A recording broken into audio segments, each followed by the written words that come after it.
어제는 이스라엘이 노예로 삼았던 가나안 족속으로 인하여 그들이 섬기는 우상에 오히려 빠지는 그런 모습을 살펴보았습니다. 하나님께서 그런 이스라엘의 모습을 보고 속상해 하시는 것을 넘어서 굉장히 진노하셨고 심판을 하셨습니다. 하나님의 심판은 노력하는 자들의 손에 이스라엘을 넘겨주시는 거였습니다. 그러니까 과거 애굽의 노예로 400년 동안 그 고통을 경험하였는데 또 노력자들의 손에 큰 괴로움을 이스라엘이 당하게 됩니다. 그런데 그 중심에 사사들이 이제 등장을 하게 되는 거죠. 하나님께서 이스라엘을 노력자들의 손에 완전히 넘기지 않으시고 또 사사들을 세워서 그 손에서 그 대적자들의 손에서 구원을 해 주십니다. 병을 주고 약을 준다라는 말이 있죠. 병 주고 약 준다. 이스라엘이 우상을 섬기는 죄로 인해서 하나님께서 채찍이라고 하는 그런 병을 주셨지만 하나님이 이스라엘이 회개하고 돌아오면 또 사사들을 통해서 구원해 주시는 그런 약도 동시에 주시는 모습입니다. 오늘 말씀에도 있지만 하나님께서 그런 사사들을 세우실 때에는 그 사사들과 함께 해주셨고 또 사사가 사는 날 동안에는 하나님께서 그들을 대적자들의 손에서 이스라엘을 구원해 주셨습니다.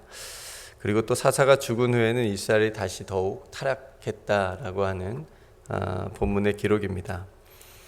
이처럼 사사기의 주된 내용은 뭐냐면 여러분들도 아시겠지만 이스라엘이 범죄하고 우상을 섬기면서 타락하면 하나님이 심판하시고 그러면 또 이스라엘이 회개하고 그러면 하나님의 사사들을 통해서 구원하시고 구원해 놓으면 또 우상을 섬기고 타락하고 그러면 하나님이 또 심판하시면 회개하고 그러면 또 하나님이 사사들을 세워서 구원하시고 구원해서 건져 놓으면 또 우상을 섬기고 이게 이제 사사기의 반복적인 이야기입니다. 여러분 사사가 무엇을 말하는 걸까요? 그러니까 심판의 중심에 사사들을 세워주셨다라고 하는 것이 중요한데 하나님의 심판 중에도 하나님의 긍휼이 있다는 겁니다. 이게 사사기가 말하는 겁니다. 하나님께서 심판하시지만 그 심판 중에 하나님의 긍휼하심, 하나님의 구원이 있다라고 하는 것을 말하기 위해서 사사기가 기록이 되어졌습니다. 그러니까 하나님의 긍휼을 상징하는 사람들이 바로 사사들입니다. 그냥 내버려뒀으면 심판과 멸망으로 끝났을 이야기들이 하나님의 긍휼 때문에 하나님의 긍휼이 그 안에 있기 때문에 그럼에도 불구하고 결국 마지막에는 구원이 남게 됩니다. 이게 하나님의 이야기입니다. 하나님의 본심입니다. 노아의 방주가 그와 같습니다. 사람들의 생각이 어찌나 다 그렇게 약한지 하나님이 보시고 한탄하시고 다 쓸어야 되겠다, 쓸어버려야 되겠다. 그 정도로 하나님이 화가 나셨는데 그래서 하나님께서 이제 물로 다 심판해야 되겠다라고 계획하셨을 때 그 심판 중에도 구원을 계획하십니다. 그래서 노아를 부르셨고 방주를 만들라고 하셨고 몇 사람을 구원하시는 것을 보게 됩니다. 그러니까 여기서 사사들이 바로 그런 노아와 방주 역할을 하기 위해서 하나님께서 세우셨고 부르신 사람들이라는 거죠. 그렇다고 사사들이 뭐 특별하고 대단한 사람들인가? 그렇지 않습니다. 특별하지 않았고 보통의 일반적인 사람들이었습니다. 평범한 사람들이었습니다. 공통점은 뭐냐면 하나님의 구원을 위해서 사사로 부름을 불렀고 또 쓰임 받았다는 사실이죠. 저는 오늘날에도 이 사사들이 있어야 된다고 생각하는데 그 사사들이 바로 저와 여러분들 이 땅의 그리스도인들이 사사들이어야 된다고 생각합니다. 성경 말씀대로 마지막 때가 가까이 올수록 사람들은 돈을 사랑하게 됩니다. 교만하고 비방하고 부모를 거역하고 감사하지 않고 무정하고 원통함을 쉽게 풀지 않고 모함하고 절제하지 못하고 사납고 선한 것을 좋아하지 않고 배신하고 조급하고 자만하고 쾌락 사랑하기를 하나님 사랑하기보다 더하는 이런 어두워져가는 타락한 세상을 위해서 먼저 예수님을 믿은 저와 여러분들이, 새로운 삶을 살아가는 그리스도인들이 세상에 보여줘야 됩니다. 무엇이 진정한 참된 길인지, 생명의 길인지, 무엇이 하나님께서 기뻐하시는 삶인지를, 구원의 길인지를 보여주고 밝혀줄 수 있는 그런 사사와 같은 사람들이 저와 여러분들이 되어야 되기 때문입니다. 그래서 선교지에서 복음을 전하는 것만큼이나 중요한 것이 저와 여러분들의 삶의 자리에서 그리스도인으로 하나님을 믿는 하나님의 자녀로 살아가는 것, 이것이 그만큼 중요한 일입니다. 여러분, 오늘 하나님께서 심판을 말씀하시면서도 그 심판 속에 긍휼과 구원이 있다라고 하는 것을 깨닫기를 주님의 이름으로 축복합니다. 왜냐하면 하나님께서는 뜻을 돌이키신 하나님이시기 때문에, 뜻을 돌이키신 하나님이십니다. 오늘 18절에도 보면 이는 그들이 대적에게 압박과 괴롭게 함을 받아 슬피 부르짖음으로 여호와께서 뜻을 돌이키셨음이거늘. 이와 비슷한 일이 우리가 너무나도 잘 아는 요나서의 니느웨에서도 일어났죠. 요나를 통해서 3일 만에 니느웨가 무너질 거라고 하는 심판을 선포하게 하셨습니다.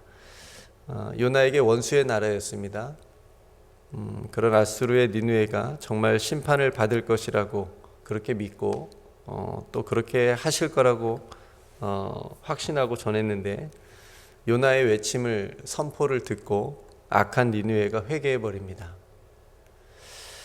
회개도 적당히 한 게 아니고 굉장히 철저하게 했죠. 그런 니느웨를 보고 요나가 분노하는 겁니다. 요나가 왜 분노했는지는 그 목사님의 요나서 책 왜 성내는가를 여러분 다시 읽어보시면 되겠습니다. 목사님이 그 소제목을 이렇게 달았습니다. 그 분노는 마땅한가, 아니면 자비에 대한 저항인가. 그러니까 요나는 뜻을 돌이키신 하나님의 긍휼과 자비에 대한 저항을 한 거죠. 그래서 성이 난 겁니다. 화가 난 겁니다.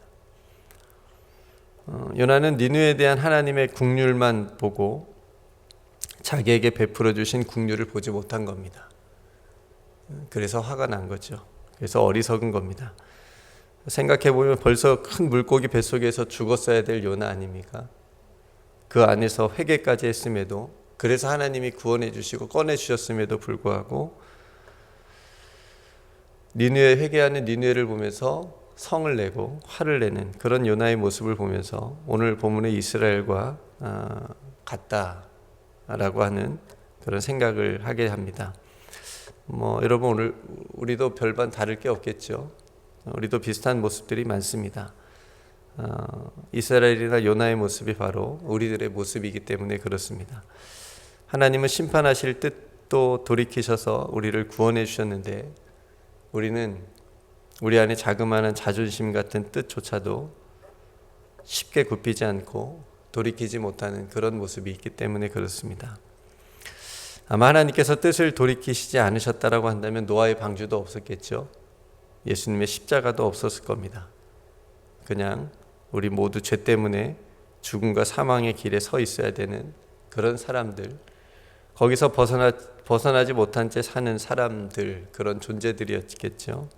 그러나 하나님은 큰 긍휼을 베푸셔서 우리를 구원하시기 위해서 독생자 예수 그리스도를 우리에게 보내주셨습니다. 바울은 로마서에서 이렇게 말합니다. 잘 들어보십시오. 이 안에 하나님의 자비와 긍휼을 찾으셨으면 좋겠습니다. 모든 사람이 죄를 범하였음에 하나님의 영광에 이르지 못하더니 그리스도 예수 안에 있는 성령으로 말미암아 하나님의 은혜로 값없이 의롭다 하심을 얻은 자 되었느니라.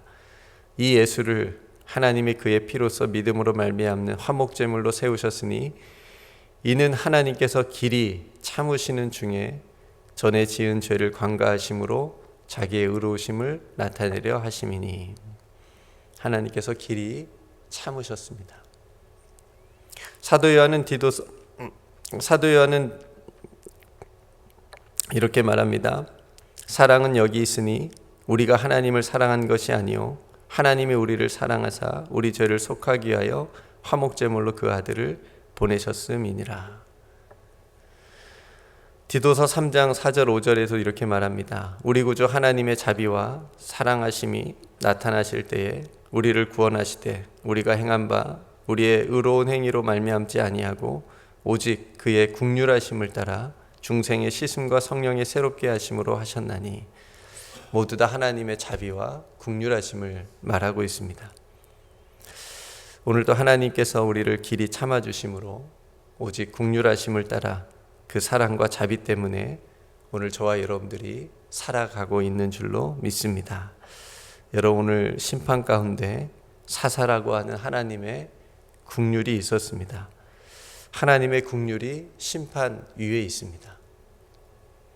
그러기에 우리도 우리의 죄를 자복하고 회개하면서 뜻을 돌이키시는 그 크신 하나님의 긍휼과 또 구원하심을 믿고 오늘도 앞으로 하나님께로 더 가까이 나아가시는 저와 여러분들의 삶이 되시기를 주님의 이름으로 축복합니다.